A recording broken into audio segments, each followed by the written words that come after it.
Welcome to the Uncommon Expose, where it's my mission to connect, empower and embolden all women through lived experience to erase shame, disconnect and judgment. If you have an open mind, then I'd love for you to join me as I share these women's stories.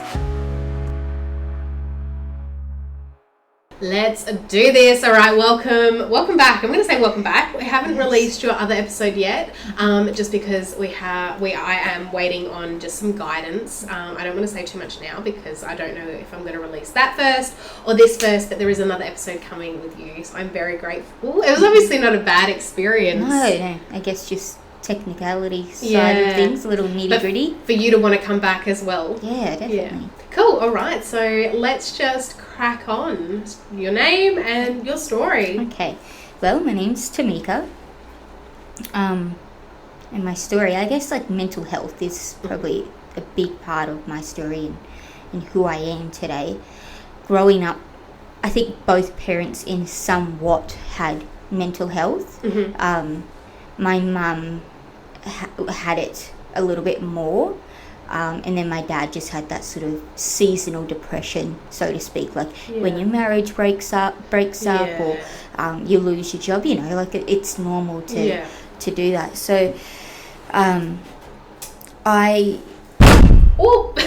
you're right. Sorry, yeah. Listeners, sorry, I just really knocked the table with my knee. And so I guess my mental health journey didn't really start until I was about 19, after I had my first child. Mm-hmm.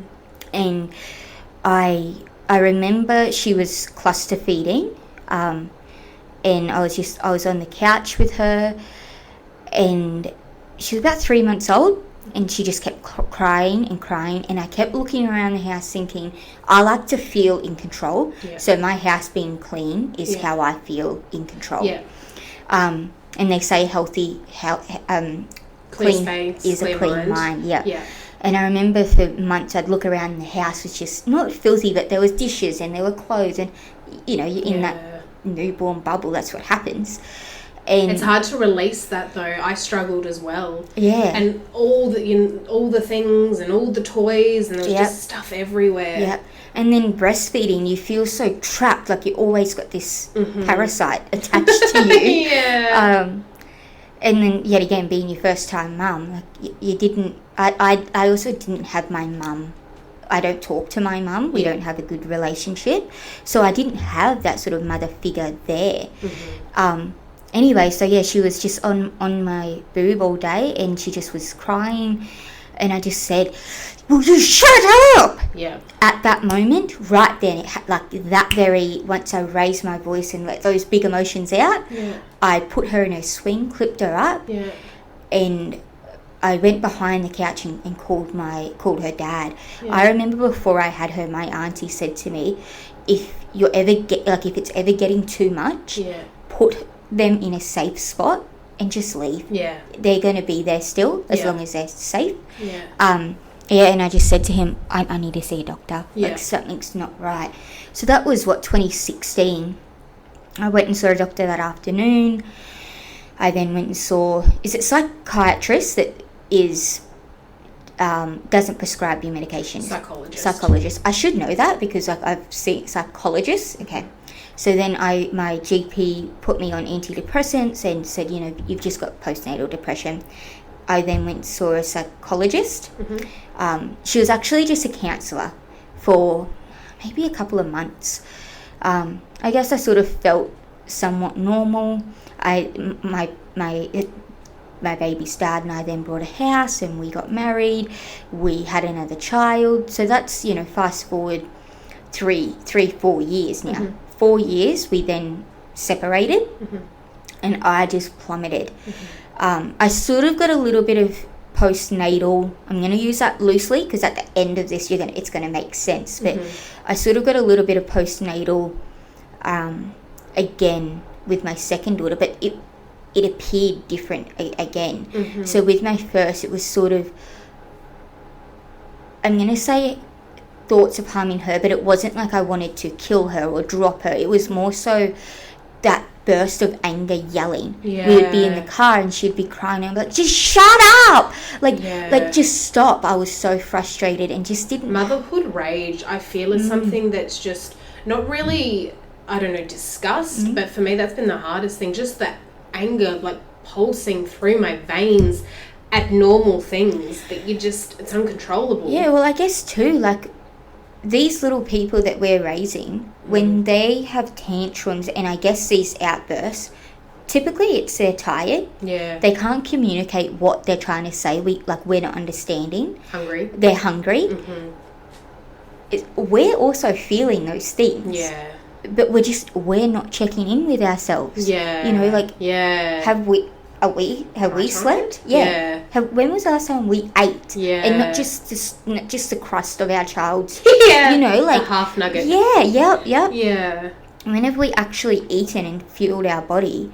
When have we done something for ourselves? Yeah. Have we gotten outside and exercised today? Or just like seeing the sun? Things like that.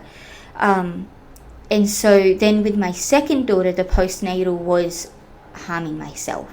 Okay. The suicidal thoughts sort of started to come, and I remember I would just go into the bedroom and like slap myself like really hard.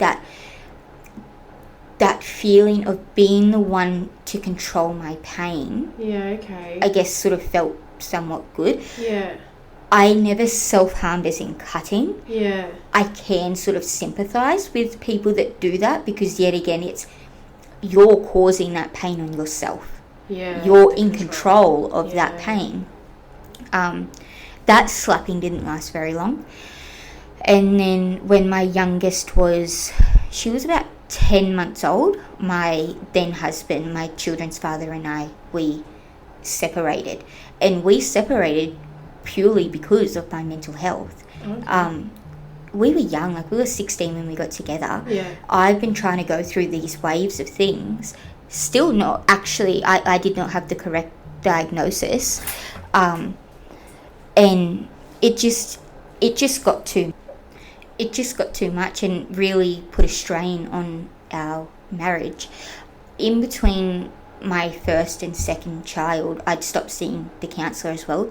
I just found we didn't fit. She kept sort of putting shining light on my marriage, where I wanted to go down the path of healing from my childhood. And so, we separated in 2020. I then went and saw a psychologist. And started seeing her in August of 2019, actually, just before we separated, and I still see her to this day. Started seeing her, and then I also went and got my first appointment with a psychiatrist in 2020 after we'd separated. I was then diagnosed with BPD, so that is borderline personality disorder. That is a hormone chemical imbalance. And it's not hormone, sorry, it's the like waves in your brain. So you typically get BPD from something traumatic happening in your childhood, i.e. your parents separating, or a death. That's a big one. You feel this abandonment, like everyone's going to abandon you, and you feel emotions tenfold. So if you're happy, you feel it like you've just won the lottery. You're sad, you feel it like a death has just happened, and it's just those big emotions. You don't feel, I guess, what other people sort of feel. So I went on a stronger antidepressant for that. I was still seeing my psych, and I had BPD. I was diagnosed with BPD for a good 2 years. I had started working in 2021, and I just thought something still isn't right.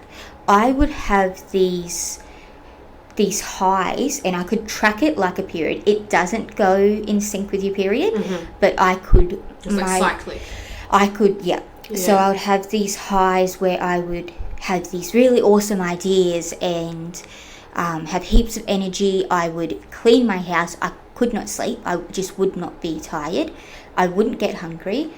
what I imagine you would feel like on speed is how I felt. I've never done speed, but that's what I would imagine. Like you felt that way while you're on the antidepressants? No, while I was on a high, so to speak. Okay. So I'm still taking the antidepressants. Yeah. We're talking about 2 years after I've been on these antidepressants, a higher dose than what I was on previously when I had postnatal depression. Yeah. And you're still getting the highs and lows. I'm still getting these highs. Yeah. And the lows, I would be stuck in bed for honestly a week to the point where it was like someone had just died. I could not get out of bed. Yeah. I didn't want to shower. I wouldn't brush my teeth. Yeah. I was single with 2 children, and I could still keep the house somewhat tidy. I would still cook them meals. A lot of the time it would be quick and easy. We'll just go grab Macca's because I just didn't have the motivation. Yeah. They always still went to school. Yeah. Talking about my mum suffering with mental health, growing up we missed a lot of school because of her mental health. And school holidays. And so I always made sure that my kids at the bare minimum would go to school. Yeah. So I would just I can't speak for you, but it's easier when it's for someone else, when it's for your children. Yeah. Like there's something in your brain that drives, and I can't say that for everyone. But is that what you felt? Like it's for them, it's for your children. Yeah. It's not. That's not about you. Yeah.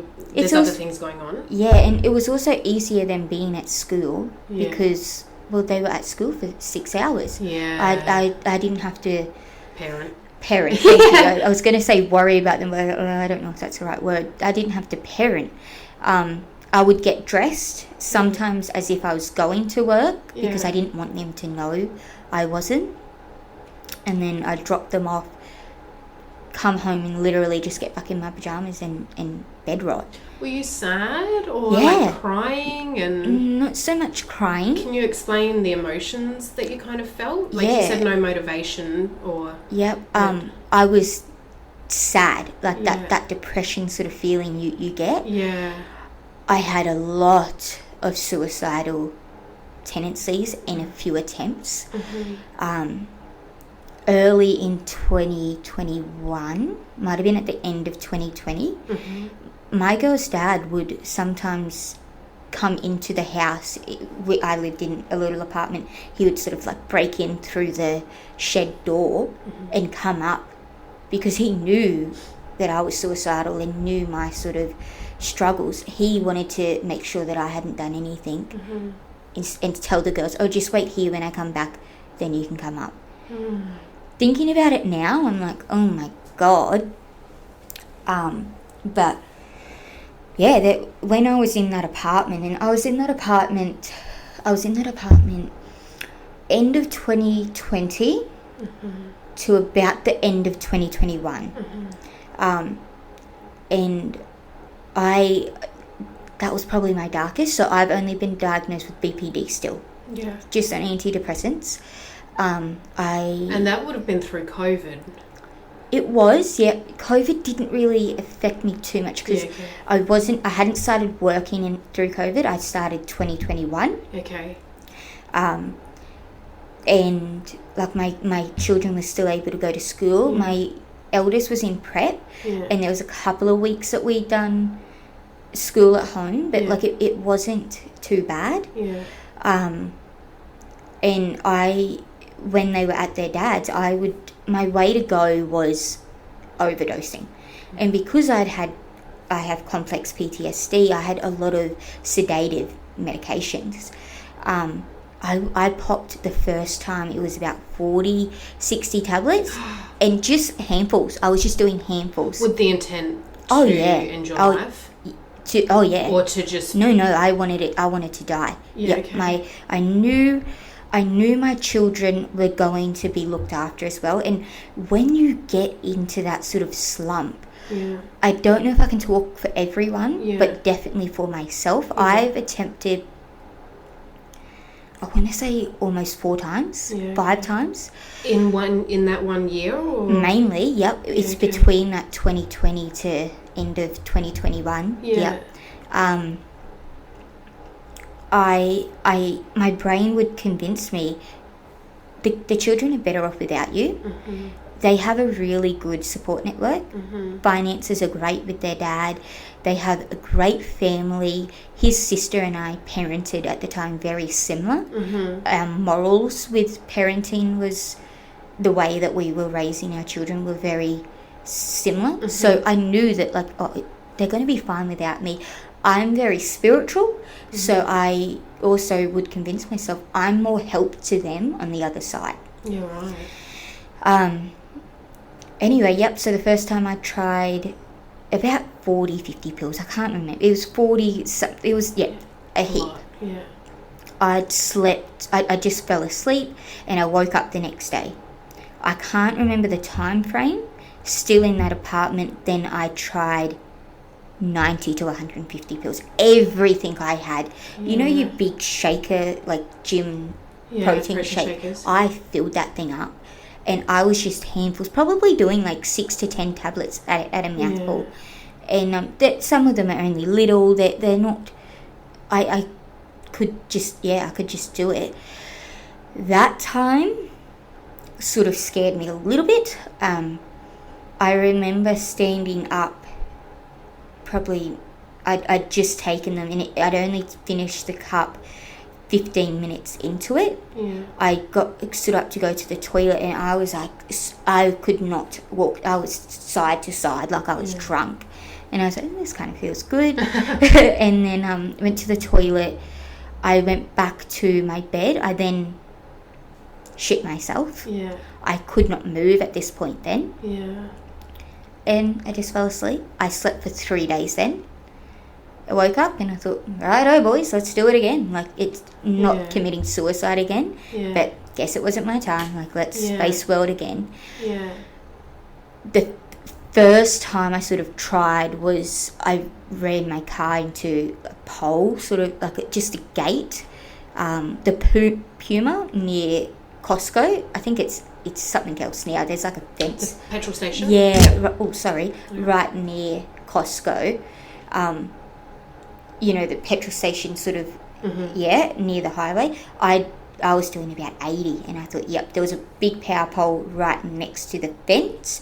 I was going for that power pole, and then very last minute, only time I chickened out of committing suicide, I quickly turned and I ran into the fence. So for a good few months, that fence was broken. Yeah.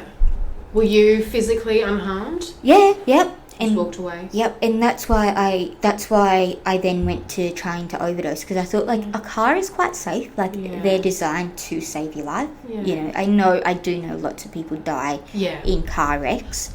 There are strategies in place to lower that likelihood, though. Yeah. Yep. And then I still was just diagnosed with BPD, taking my antidepressant. Yeah. I think I was on like 150. At any point, so this is by time 3. Yep. But did you, if you're spiritual, did you ever think, like, maybe I'm not supposed to? Or was, like, obviously depression and all of these things are brain waves and things. Yeah.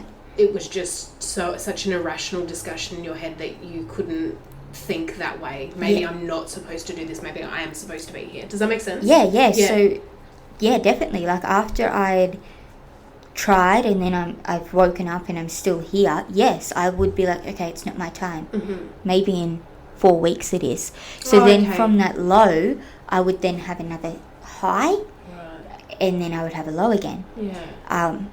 And with your highs, were you like, what was I thinking? Like, why would I even try that, or not really? Not really. Yeah, okay. I was just like, I'm so blessed. I have a great support network, and my ex's family still to this day are one of my biggest supporters. Mm-hmm. Like, they never gave up hope on this journey. They knew how fucked up I was. Like, they sorry, I should laugh at that. You know, and they still just backed me, like, you're okay, we're going to get to the bottom of this, you're just sick. Yeah.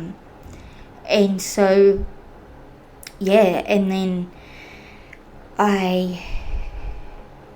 so it's 2021, I then moved out of the unit end of 2021, beginning of 2022.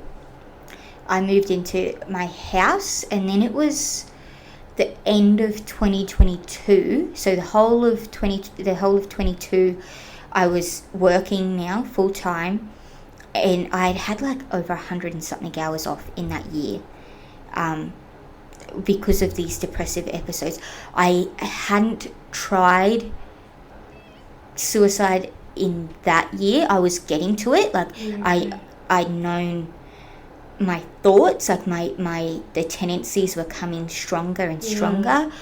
I was seeing my psychiatrist, not the drug one, the psychologist. I'm so sorry, I should know this. I was seeing my psychologist a lot more frequently, and then at the end of 2022, I admitted myself into Belmont Private Hospital, and then I go to psychiatrist. Oh my god, girl. Psychologist. Just say psych. A psych. We saw a psych, yeah. Yep, then I got a psych, and I was in there for about 6 weeks. That is then when I was diagnosed with bipolar type 1. Wow. Which makes complete sense. Yeah. Looking back on my childhood, I can't say for facts that my mum has or doesn't have bipolar. Yeah. However, being diagnosed clinically with it myself, she showed a lot of the same symptoms as I did. Do you know if bipolar is genetic? Bipolar is 85% genetic. Wow, yeah, okay. It's like something like 70 to 85%. You can get it. You can get it. No, if no one in your line has it, it's 0.02% of a chance of forming it that way. BPD and bipolar walk hand in hand and show a lot of the same symptoms. That are radical highs and lows. Typically, bipolar is recognized with bipolar. You know, like the weather, when it's cold then hot. A lot of people say, oh, the weather's bloody bipolar today. However, there's 2 types of bipolar as well. I'm type 1, so where you have a mania and depressive, so that what I was saying felt like I was on crack. Typically, you do a lot of irrational things, like you quit your job, you sell everything, you get credit cards, you have radical sex and unprotected sex. I did have in 2022, in my highs, I did have unsafe sex and sort of things. Now that I'm properly medicated, I thought, that was a little bit, why was I thinking like that? But never, like, I'm on a lot of different forums of people with bipolar talking about what they've done in mania. Nothing as crazy as what some people have done. My lows is what I don't ever want to go back to a low. That is what scares me. My highs, I would happily have, like, easy, because they're not that dangerous. They don't affect anyone around me. It's my lows that really affect me and the people I love the most. How long do they generally last? Like both the lows and the highs, a couple of days, a couple of weeks? Or? So the high is typically a week to 2. And since I've been properly medicated, it's very more far and few between. But when I was diagnosed with BPD, and just on antidepressants, so keep in mind, I don't have depression. So I was not. They're not working. I'm not on the right medication. So when I was on antidepressants, the high would last about a week to 2. And I'd almost feel like it was my body's way of nesting, getting me ready for my low. There would be about a week or 2 in between that. Then my lows would last a solid week. Easy.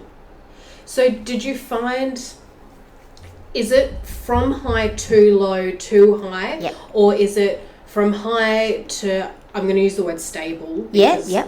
From high to a stable point for a few weeks, and then to a low, back to stable, like not cyclic, but is there stable periods within all of that, or is it from one up, down, up, down? No, so it is it's a high, and then they call it a normal flat line. Then it was like that for about a week or so, and then it was a low. And can you go fine. High to flatline back to high, or vice versa, low to flatline back to low? I think it's important to acknowledge everyone's different. So some people could do that. Mm-hmm. My cycles personally would go high, normal, low, mm-hmm. normal, high, mm-hmm. normal, low, normal, etc. So kind of just up. Yeah. Up, down. Yeah. But with medium points. Yeah. Okay. And so I was end of 2022 on the right medication, feeling a bit better, mm-hmm. and then 2022 2023 I was feeling a little bit better. 2024 I fell pregnant, and my GP took me off my medication. Now typically people with bipolar, when they get to that manic, that high flat line, that sort of, they're like, oh, I'm fine, I'm better, I don't need this medication. Thankfully, I have not done that because I remember my lows. I know that I'm sick and I know that I do need this medication. You do not take somebody with bipolar off it because it is a chemical imbalance. So therefore, the chemicals aren't balanced. Imagine a seesaw. Somebody gets off the seesaw, it's going to one level's going to be higher than the other. So I've got the hormones, and then things in my relationship weren't working at the time. Now I've been taking off this medication. I was like, oh shit, here we go again. You obviously can't take it while pregnant. You can. It is two of the medication I was on are classified C grade medication, so could be harmful to the fetus. But then I guess as a mother, you have a choice to make. What do you care for? Obviously everyone's different. I took my own mental health. Because if I wasn't well, absolutely. I have 2 other children I need to worry about. And I didn't want to go back down that low. God knows if I kept going down that track of not being on that medication, the baby probably wouldn't have made it. The suicidal thoughts would have came back, and the tendencies were coming back. But while you were off the medication? While I was off the medication. So then I put myself into an outpatient program in Belmont again, and saw another psych, because my psych had since left the hospital. He'd left the country. I'd never done catch-ups with him, which is bizarre now, because my psych that I see now, we do catch-ups every 3 months. So I just thought, okay, it is what it is. And so I saw a new psych, and he's like, oh, why did he put you on this, and why are you only on this amount? I was on too low of medication, so he upped my mood stabilizer while I was pregnant. Upped it by double. And then I don't know, leveled something else out. Since then, oh my God, I have felt somewhat normal. I also got diagnosed with ADHD. People with bipolar typically have ADHD, and so yet again, that's a chemical imbalance. And the symptoms of ADHD, there can be points of depression, and it's not just squirrel. It's sorry. It's not that's, just there are other symptoms, and women present differently to men with ADHD. There's been lots of women now who are only being diagnosed but have had it obviously lifelong. And so you're on medication for ADHD as well now? Yes. How many medications do you take? You don't have to tell me what they are.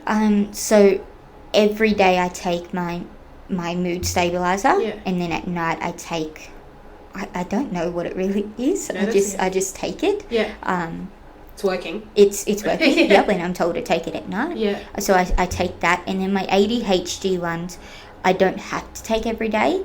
I can take upwards of 5 a day. So when I'm working, I've been on mat leave for the past 5 months. So when I'm working, I do take 3 every morning. That keeps me focused, and I'm able to stay on one task and that sort of thing while I'm at work. And then throughout the days, if I'm not at work and, I feel okay, all right, like I don't know, I can sort of know. And I like that ADHD with I'm on dexamphetamine, I don't have to take every day. It is my choice of when I take it. So let's say I take 7 tablets a day. And I think, like, first being diagnosed with bipolar, I remember when I got diagnosed with BPD, education's key, and I'm a researcher. So straight away I'm Googling borderline personality disorder, like tips and like, is this curable, blah, blah, blah. Well, BPD is curable. A lot of therapy, because it's neurological, so it's just the parts of your brain need to be rewired. It's a lot of work, therapy, and different things you need to do, but you can be cured from it. And then being diagnosed with bipolar, knowing that this is a disease and I am going to have it for the rest of my life, and then knowing I could pass it on to my children, it was guilt and then shame of I'm bipolar, because I guess as a society, people just they don't understand what bipolar is. A lot of people think bipolar is, you fucking idiot, like rage. It's uncontrollable rage is, I think, the common perception. If I was to think of I know that there's lots more to it, but just stereotypical rage, abuse, violence. That's what people think of. Exactly. And then like manic laughter and joviality and things like that. But it's not. And it could be in some people. True. But I have found with myself, no, like it's not. BPD is what you're sort of describing. That it's, people with BPD have they can have hourly mood swings. So it just, people with bipolar type 1, because remember there's 2 types. So type 1, you can have your highs and lows. They could last months to weeks. I should say they could last days to weeks to months, years even. And then type 2 is a little bit different. I believe you have to present with at least type 2, I think it's mainly manic, but it's not hypermanic. As in, silly sex and just sleeping with randoms and that sort of dangerous behaviour. I believe, don't quote me on that. Yet again, I have researched a lot of it, but I don't really research too much about type 2 because I don't want to fill my brain with information that's not really relevant to me. Sorry. So it's, I guess it's just like learning about it too was just so fascinating. Doing courses, I'm really into the psychiatric side of things, and I think your brain is such a wonderful thing. It's so unknown, isn't it?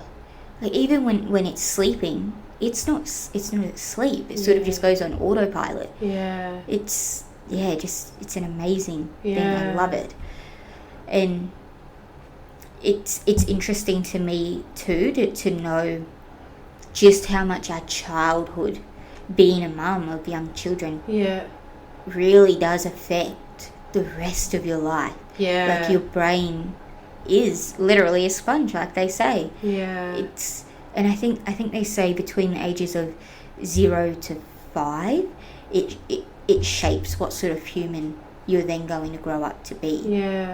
It's just crazy. It's crazy. So much pressure as well as a mother. Is it pressure though? Because I put a lot of pressure on myself. But you're not the only influence in your girls' lives. That's true. Look at you balancing me out. That's true. It's Harry's fault. No, like, you know, I remember being a child, and there's certain teachers I still remember to this day where I think, wow, like they have changed and shaped me into the woman I am. Yeah. It's not just mum and dad. That's true. There could be someone that they see. Aunties and uncles. Yeah. YouTubers. There could be something that they see on YouTube, and they think, oh, that's a core memory, or it sort of shapes a little part of them. Yeah, you know? True. Yeah. And interesting. Yeah, I think do not put that amount of pressure on yourself at all. Oh my, don't. No. Mm-mm. So you're medicated now? Yeah, fully medicated. And do you feel fully stable? Or are there points where you still feel like a whisper of a low and a high? Or I still feel the highs. So where I'll sort of like nest, I want to say, you know, like when you're nesting, you clean the walls and you clean every little crevice in the house. I still have those points where I do that. There's a lot more of the cleaning side of things than what there is with the lows. And since I've been on maternity leave, I do spend a lot of my time in bed cuddling my baby.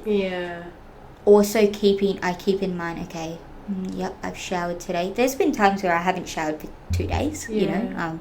I've got a newborn, and it's okay. So that can be normal. That can be normal. And so I check in, okay, wait, I've eaten, okay, am I, like, just how am I feeling? I just check in with myself. And I think putting in all the work of going to see my psych and keeping in touch with my GP, keeping in touch with my doctor at Belmont, and taking my medication, doing all of that, making sure I'm filling my cup every day, whether it is just having a cheeky cigarette, you know, is that what fills my cup, or something every single day. I was really interested after being diagnosed and medicated properly if I would get postnatal depression third time around. Touch wood, I haven't. And I often wonder, did I have postnatal depression with the first two, or was it just my bipolar? Do you know what age bipolar generally presents? Typically late teen, early adulthood. Okay, so you were having babies then? Yeah, yep. Yeah, okay. So you throw in the hormones, and like I truly don't believe I had postnatal depression. Yeah. I believe it was just undiagnosed and unmedicated bipolar. Yeah. Yep.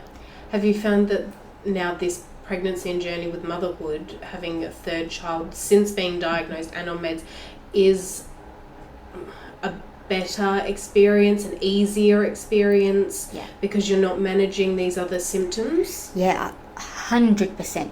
Yeah. This pregnancy a little bit is a grey area. Yeah. I guess because my baby's father and our relationship fully broke down, and by the time he was born, we were not together, not living together. Yeah. No thought of being together again. So I did sort of ignore the fact I was pregnant for a long time, and that's why I was wondering, like, is this a sort of prenatal depression, or is this just the fact that I'm just working and I'm focusing on what I've got now? And hormones. And hormones, yeah. Then he was born, and having him compared to having my first at 19, 20, this has been so much more pleasant, I guess, enjoyable. Yeah.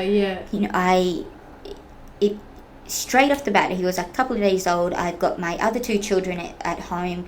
I'm cooking dinner, feeding a newborn. Yeah.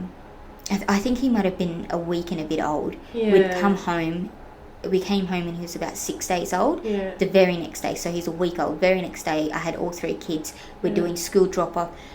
And it was not stressful. Yeah. I can listen to him screaming now. Yeah. Yeah, he got really bad trapped gas for the first couple of weeks first couple of months of his life. And so I remember binge watching Grey's Anatomy, and I'd just have him.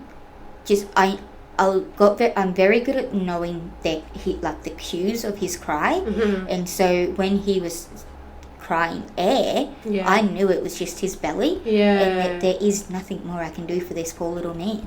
I've tried a bath and I've tried a massage, and then if he would say nah, I knew he wasn't hungry. I knew that he has a sore tummy and his tummy is sending his brain wrong signals. And I'd just tune out to it, and I'd just be plugged in. There's once he was going through a leap, maybe 3 months old-ish, where I popped him in his bassinet and I walked to the other end of my house where I couldn't hear him. I'd been up for about 2 hours, fully doing this all by myself as well. And I'd walked to the other side of the house for maybe... I'd walked and then... took a deep breath, and then came back. That only time. That was sort of in my head, gave him to his dad it's your turn. I still have a very good support network, and I think with mental health, being a new mum, whatever it is, find your people. Like, find them. My best friend, she's been my rock from 20 to now, like, just strongest person, and I could tell her anything and she's like, cool, hey, I've just murdered this person, yep, cool, not a problem, cool. Let's get the body. She's just my ride or die. My children's dad, we've always had a very good relationship.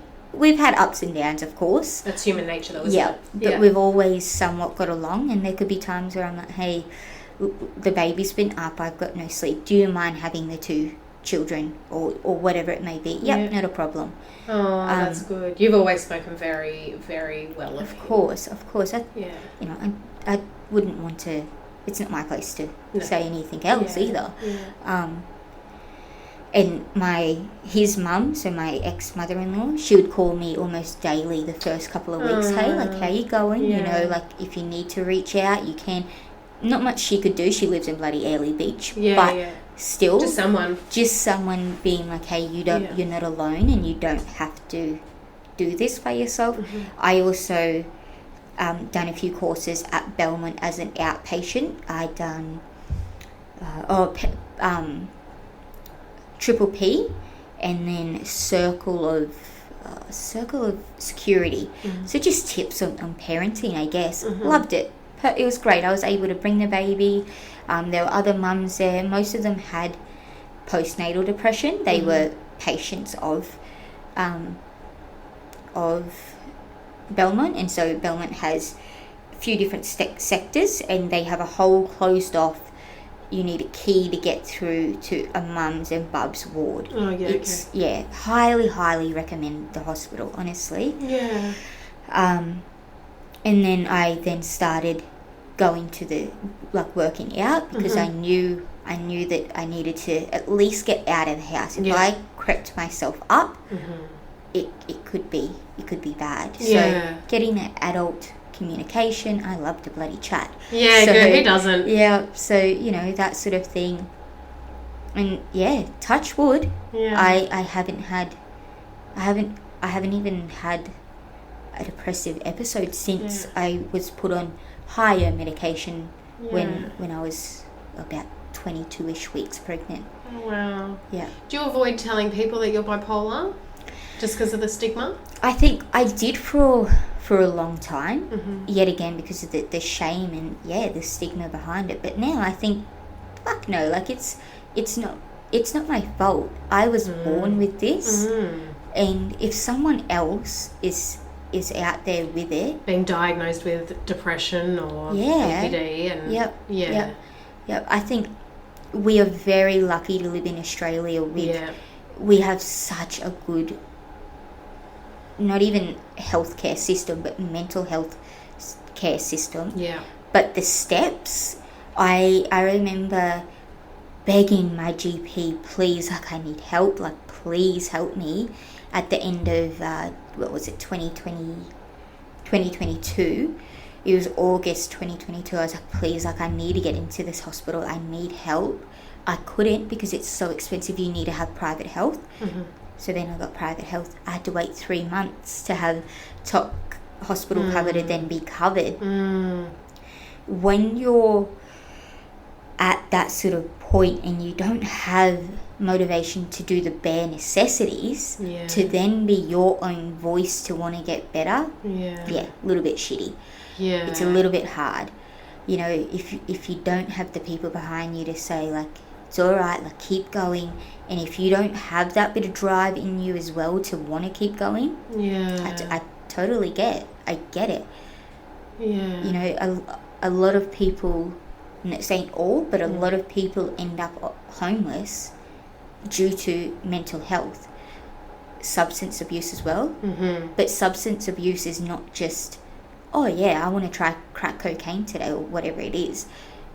No one tries a drug and thinks, I want to be addicted to this. They try it and then they numb something that then they get hooked on this. And I guess I probably shouldn't really talk like that because I don't know facts about it, but then they just give up everything. This feels good to me. Better than that felt.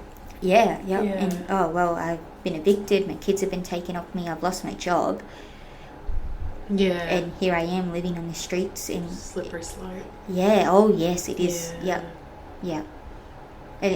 it's, I followed this YouTuber in America. He goes on to Skid Row. He's called White Shadows, I believe.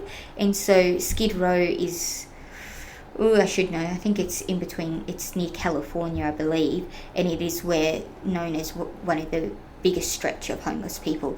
And so he goes in there and just pays homeless people to tell their story. And he'll record it. The biggest thing is they grew up with substance abuse. Their parents had it. Their parents had mental health problems. They were in and out of foster care and or sexual abuse. That happened to their parents, and that happened, and it is just a cycle. I was molested when I was younger.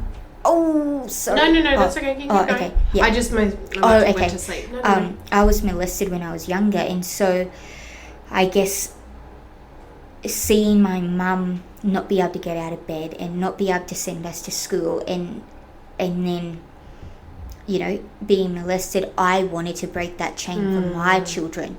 That was a little bit of push drive as well. I wanted to be the cycle breaker. There is no way, I got goosebumps, there is no way my girls are going to grow up and think, I don't want to be anything like that lady.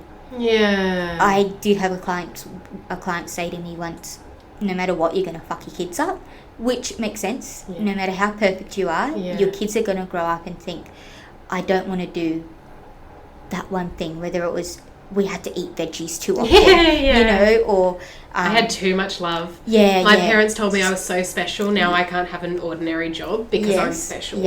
Or I'm never going to make my kids read too often because my mum used to always make me read before I go to bed. I went to bed. No matter what, you're going to fuck your kids up. I agree with that. It just depends on. Are you going to traumatize them? Or are you going to just give them some things that they need to talk about with someone? On what level are you going to do it? Are you acting out of love or negligence? And I think too, every generation and every parent is only doing the best that they know how to do with what they're given. You know, my mum had mental health problems. We also lived in a rural area about 4 hours from Brisbane. It's not. And this is this is early to mid 2000s. So, like, there was not very much support and not very much talk around mental health at that time either. I think it sort of maybe just started to come up, but nowhere near as much. You wouldn't be sitting on a radio channel, you know, talking about it. Absolutely not. It wasn't a thing. And so there is no part of my being that thinks this is all my mum's fault. I'm this way because of my mum, because that lady was a traumatized young girl in a woman's body, an unhealed traumatized young girl in an adult's body, not knowing what the hell to do next, not knowing which way's up, and not knowing where to go to get help. Then throw in 5 children. Like, could you imagine having 5 children? No. Yeah. I can't imagine having 3. I have 2. And hats off to all the mums of more than 2 children. Yep. And like she had her own battles going on. That she never I think I said it earlier, but it is truly okay to be selfish when you are a mum. Within means. I mean, going out every night while your kids are at someone's house or at home by themselves. You know. But I always come first before my children. If I need 5 minutes or I want to go and get my nails done. No, actually, that's not true because I don't have nails done. But, you know, you can pick something. Yeah, like that's for you. Always I come first, because if I'm not good, how the hell am I going to fill their cup? You can't fill someone else's cup with an empty cup.